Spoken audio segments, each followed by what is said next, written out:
So let's start. I got like, 4 or 5 questions about everything. Yes. First, I'd like to know like what do you think in all this trajectory you had? What have been like the most valuable lessons you have achieved through your lifetime being, such an incredible drummer? Um, the most valuable lesson, well, I've learned many valuable lessons, throughout the course of my career. But I think the most valuable one is that your success and your satisfaction and fulfillment always hinge on personal relationships. It's always about chemistry between people. It's always about the people more than anything else, more than the money, more than, the music. Everything always hinges on the quality of personal relationships. And if you make that your priority, I think you'll fare really well in in the music industry and any other industry for that matter. So I think that's one of the most valuable lessons I've learned, over the decades. Because sometimes, there's that thing where people say the three things that are important for any gig or any working relationship is, first of all, in our case, the music. Do you like the music? The second thing is, do you like the money? Is the money really good? And the third thing is, how are the people? Do you get along with the people? If you can get two out of three, you're in good shape. But that's what people usually say, but I have found over the years that really the most important thing is the relationship with the people and chemistry within a group. Then you can deal with anything else. If the people are cool and you have fun and great relationships, then the money becomes secondary. And usually the money is really good if the people are good anyway. And also the music, even if it's not your style of music, you'll enjoy playing and working with those people. Okay, so I'm gonna translate right away as we Okay. do it. Le preguntamos cuál ha sido pues como la lección más increíble, la lección que de las mejores, más valiosas que ha tenido en su vida a través de su carrera. Y él nos dice que han tenido muchas, pero que mezclar, por ejemplo, el éxito y la satisfacción, todo viene con la química, más que el dinero y la música. La calidad de las relaciones personales con la gente que ha conocido es la prioridad. Y nos dice que hay 3 cosas: música, dinero y llevársela bien con la gente. Que si logras 2 de esas 3, ya todo puede estar bien y puedes lidiar con eso, con ese aspecto y con todos los demás. Okay, so it's been a while, and I wanted to ask you about in this digital era, day and age, how is it to still be so proficient with an instrument and still like showing this organic relationship that you have with instruments besides the digital part of this 2024? Yeah. Um, you know, I ask myself that question quite a lot because it's quite funny and very unusual that in the 21st century, in the digital age and the age of everything being online, my job is still so primal and primitive, really, to bash things with sticks. And um, it's funny that this thing still captures people's attention and fascination. And I'm still able to do what I've always done um, in many new ways, but also still in the very traditional way of performing live for people. Um, I have to pinch myself every day. Is this really what I do? Go around, travel the world, and record and perform everywhere, just bashing on things with drumsticks. But there's always, if you are flexible and if you are um, stay on top of technological developments and you move with the times, then there are new ways to monetize what we do. And there is an interesting new angle to what we do and what we can do, new forums, social media, obviously, and remote sessions and all that kind of stuff. And if you stay on top of all those developments, it's not too difficult to stay and remain proficient. Of course, I hone my craft still. I practice still when I can, and I try to improve and learn something new every day. simply because I love music and I'm passionate about it. So I stay proficient from a playing point of view, but I think it's also very important to stay proficient and relevant um, in relation to all the technological developments, you know. And then a big part of proficiency is organization. You have to be well organized and have your stuff together at all times, and just, you know, try to stay reasonably healthy, um, and hopefully never lose the passion for it. I mean, that is really the driving force, you know, in proficiency. Excelente. Le preguntábamos entonces cómo se mantiene uno todavía relevante con un instrumento así tan físico en esta era tan digital. Entonces nos dice que a veces es raro e inusual, pero que hay algo muy primal, muy primitivo, que es increíble que la batería todavía llame la atención tanto y todavía hay ese factor de fascinación.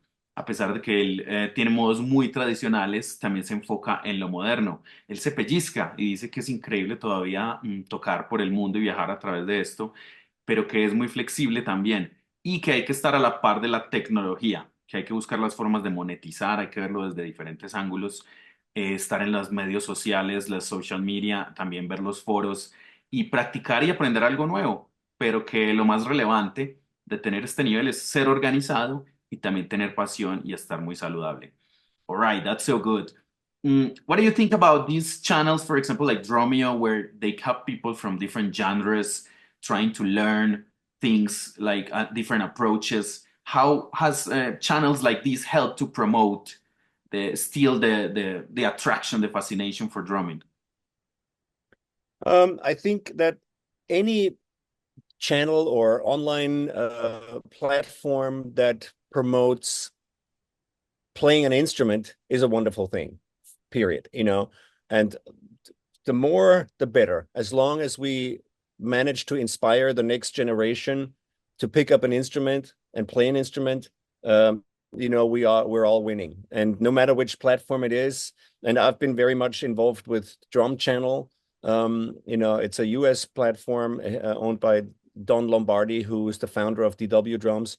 And I've been very much involved with them, producing a lot of shows for them for the past several years and doing live streams from the platform, etc. And and of course, I've done work with Drumeo and many other platforms like that in the past. And I've had my own online drum schools, etc. So I think it is a important and relevant new medium to promote music, to promote learning an instrument. And I definitely think it has helped reach people who couldn't afford a local drum teacher or, you know, whatever, drum lessons or any kind of music lessons. It has helped a lot of people who don't have the funds or access to that kind of information to get the information. And it has helped inspire them and make them better players altogether. So there's nothing wrong with any of it. I, however, think that in addition to having these remote lessons and online access to lessons, everybody should also have the ability, ideally, to work with a local teacher, somebody in person, because, you know, there are a lot of things that you can get from a local teacher and somebody with in-person, you know, giving you an in-person lesson that you can never get online. For example, the most basic thing is correction. You know, if you're with a real teacher in a room, he can immediately say, hey, no, drop your shoulder, sit straight, turn to the right, you know, lift your arm higher, whatever it is, you know, and he can immediately say, no, that's wrong. Do it again. No, slow it down. That was sloppy. You know, that element is completely missing from all online lessons. And that is a very, very important element to speed up the learning process. But other than that, I think it's wonderful to have access to all this information and see a lot of your, you know, idols online and hear them break things down. So in general, it's a wonderful development, and I think it has definitely helped the next generation of young musicians to learn faster. All right. That's a lot to take in. But it's Yeah, sorry, I'll keep it shorter next time. no, it's all right, it's all right. I'm transcribing too. Él les dice que tocar un instrumento ya de por sí es maravilloso. Le preguntábamos que ha hecho, por ejemplo, páginas como Drumeo al mezclar bateristas de diferentes vertientes, diferentes ritmos, tocar otras canciones sin conocerlas y todos los videos que hacen. ¿Qué le agrega eso de valor? Entonces, Thomas nos dice que entre más mejor. Todos ganamos cuando alguien aprende, no importa el origen de las lecciones. Él ha trabajado con Dom Lombardi, por ejemplo, y ha ayudado a hacer talleres, live streams, como clases también en línea, las escuelas de batería. Todo esto es muy importante y muy relevante. Y mientras haya nuevos medios que promuevan tocar, mucho mejor. También hay personas que no tienen acceso, ya sea por dinero o por acceso a la información a Internet. Entonces, esto también es muy inspirador.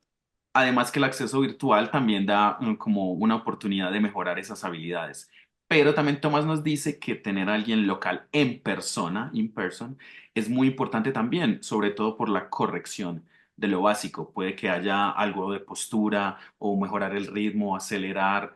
Esas correcciones que deben hacerse como in situ también son muy importantes. Entonces, eso le falta como al proceso de aprendizaje digital. Pero todo ayuda a que las nuevas generaciones absorban todo esto. Okay, excellent. What can you tell us about the prog pop new album and what you have been writing, the last couple of years and nowadays? Okay. Well, the my latest like solo release prog pop was a concept album. I tried to reverse engineer a lot of the 1980s style drum programming and play it on an acoustic drum set and put very complex drum grooves into a very commercial context. So just to explain a little bit, in the 80s, you often had like drum programmers or engineers or musicians program, drum parts with drum machines just with two fingers. None of them really knew how to play the drums, so they didn't really understand what's possible or not to play. And they played or programmed these layers of rhythms, a kick and snare drum pattern, and then a hi-hat pattern on top of that. But they always programmed with fingers on a button and not on a drum set. So there's a lot of things that became very or almost impossible to play. Layers of percussion patterns and cabasses and tambourines and bongos and everything on top of a drum groove, etc. So you needed really two or three people to play this stuff live. And my approach as a drummer for this new album was I want to be able to play all these parts on a acoustic drum set and explore the complexities of those very approachable sounding patterns, but play them with a lot of applied independence. They sound really simple when you hear them, but then when you look at all these rhythms under the microscope, you realize how complex a lot of this stuff is. And that was a challenge for me as a drummer and a lot of fun to do, especially because the songs on the album are actually quite commercial and fun and kind of tongue-in-cheek. So it sounds almost like a pop record, but it's very progressive in the rhythmic department and has very progressive sections in it. Hence the name prog pop, like progressive pop, And it's a lot of fun to play, and I'll definitely be playing some of those songs also in Chile. En Chile también. Ok, Yeah. le estábamos preguntando qué estaba haciendo en los últimos 2 años y que nos podía hablar del prog pop album, which is funny enough that the name maybe has not used before. So Yeah, I know. super catchy and yeah, it gets your attention right away. Entonces Yeah. nos decía que él quiere hacer un álbum conceptual, que había como en el pasado una ingeniería como reservada con un programa de batería donde usara un set acústico, pero que él tenía unos grooves, unas melodías bien complejas y que en los años 80 se hacían como con dos dedos, con patrones muy básicos, muy sencillos, pero él quería incluir muchos más instrumentos como bongos o sintetizadores o otros, pero se necesitaban dos, tres personas para tocarlo. Entonces era como todo un desafío. Él quería aprender a tocar todas esas partes y a explorar esas complejidades y con mucha independencia. Los sonidos eran como simples al comienzo, pero luego se da uno cuenta que eran bien complejos. Entonces fue un gran desafío lograr este sonido comercial Tenía algo muy también divertido, un factor que lo que dice el tongue in cheek, como una clase de humor que llevaba el nombre y que de ahí viene pues obviamente el rock punk nombre y que estará tocando allí, aquí y en Chile. All right, now just to wrap it up, what about your connection with Latin American people, with the fans, everything being so globalized?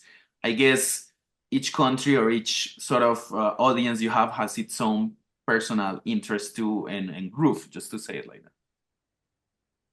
Yes, well, I'm a huge fan of, Latin culture, music, anything that is South American, Caribbean, even Mediterranean. Uh, I'm a big fan of the lifestyle, the culture, the languages, and I've traveled obviously to pretty much all of the South American countries, several times before, and I love it. I always have a wonderful time. I think the fan communities are just absolutely wonderful and really dedicated and genuine. Um, I love touring in those places. I love visiting, and I love performing for Latin audiences. There is a huge and long history of appreciation of percussive art in those countries, rhythm and drumming and percussion. There's such important elements in those styles of music, which is quite different from where I come from and where I grew up in Austria, where classical music is really the music of the people, with very little percussion instruments or percussive elements in the music. So for me as a drummer, growing up in a place that had a a really obvious absence of those elements, it's a real joy, to visit, to play, to listen to music, and meet my friends and fans everywhere. So I love it. I have a deep emotional and passionate connection with all Latin countries and Mediterranean countries and places that embrace what I love so much as well. Excelente, yes, that's like the real globalization thing, feeling. Le contábamos que apreciaba de la cultura suramericana, de pronto de lo que nosotros nos gusta, pues en cuanto a la percusión como elemento diferenciador de la influencia de él y las otras vertientes europeas o de Estados Unidos. Y nos dice que él aprecia mucho la cultura, el Caribe, incluso lo mediterráneo, que los idiomas también son algo encantador y que nosotros como seguidores somos increíbles, muy dedicados y muy genuinos y a él le encanta tocar pues para una audiencia como la nuestra. Hay una larga historia de apreciación por la percusión, el ritmo y la batería. Y son elementos bien diferentes. Él viniendo de Austria, hay una música clásica con muy poca percusión, por así decirlo, con otros acercamientos diferentes. Entonces, esta ausencia de elementos hace que el disfrute sea increíble y que haya una conexión emocional y apasionada. All right, Sid, it's incredible now how old school generations and new generations can mix different sorts of music without categorization. The new generation can come from a, heartbeat reggaeton style, then go to Yeah, guitar, then go to conceptual songs. They can go from Dream yeah, Theater and Rush to, Blink 182, other sort of drumming. exactly. And that's amazing now in this 2024, no? What's your opinion about Yeah, it, just to finish the interview here? absolutely. I completely agree. The one really wonderful aspect of bringing the world together online has allowed for really interesting collaborations, new hybrid styles, new genres, where people can literally take anything, any inspiration from any style of music. They can collaborate with musicians from across the world and create really unique, new hybrid styles of music. And they can mix influences and work together creatively to create really unique music. And I think that's been a super interesting development. I personally, I do this almost on a daily basis. I'll get a call to do a session for a band from Beirut, and the next day I'll play for a band from South Africa, and the next day I'll play for a band in Sweden. And I bring people together, also via my activity as a remote session musician. Um, I can say, hey, to the guy in Sweden, oh, I just met this amazing bass player from India. I did the session with him last week. Maybe you should ask him to play on that song. And somebody in, I don't know, Indonesia will go, hey, can you play on my record? I've got these weird songs that I wrote with this guy from Japan, and oh, we have a keyboard player from Switzerland on the record, and I don't know, Indian tabla player and a South American bass player.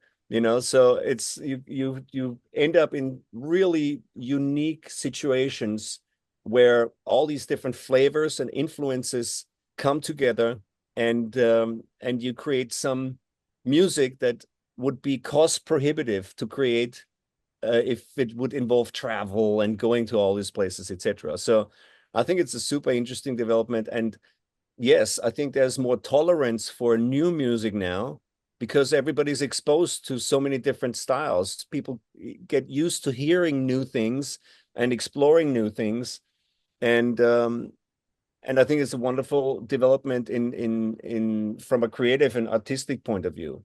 So I'm loving it, and that's a big part of my joy every day when I do sessions and remote sessions from my studio, that I get to play with people all over the world that would be difficult to work with or cost prohibitive if I actually had to travel there.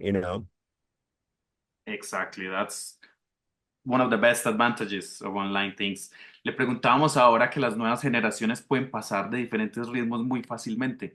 Pueden ir desde algo tipo reggaetón, reggae caribeño, hasta algo con guitarras de rock más pesado. Y que unir al mundo en línea ha permitido nuevas colaboraciones. Es una de las cosas que nos dice Tomás.